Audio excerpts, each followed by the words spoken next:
এটা আমার জেনুইন মাতৃ গাছ, ভিয়েতনাম মালটার 12 মাসি। দেখেন সাইজ, দেখেন এই একটা সাইজ, একটা সাইজ, এই একটা সাইজ, আবার দেখেন এই একটা সাইজ। সাইজের কোনো শেষ নাই, অনেক প্রচুর। এখানে দেখেন, দেখেন এদিকে আবার ফুল আবার নতুন আসতেছে, কুচির সাথে সাথে, নতুন কুচির সাথে সাথে ফুল। খুবই হালকা যত্ন, আহামরি বেশি কোনো যত্ন নিতে পারি না।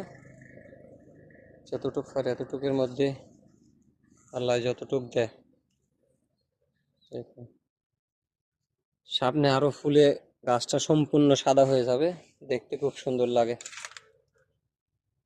কোনো যত্নই নেই এরকমের মধ্যে। প্রচুর ঝরে গেছিল, প্রচুর, প্রায় শখানিক মালটা কুটি ঝরে গেছিল, সব ডালে শুধু ঝরা ঝরা। আলহামদুলিল্লাহ যতটুকু আছে। দেখেন এটাও খুব একটা ছোট টবে, এগুলো যদি ড্রাম সেট করতে পারি তাহলে ভালো রেজাল্ট পাবো ইনশাল্লাহ। এই এক গাছ দিয়ে একটা পরিবার হয়ে যাবে। আসসালামু আলাইকুম, ধন্যবাদ।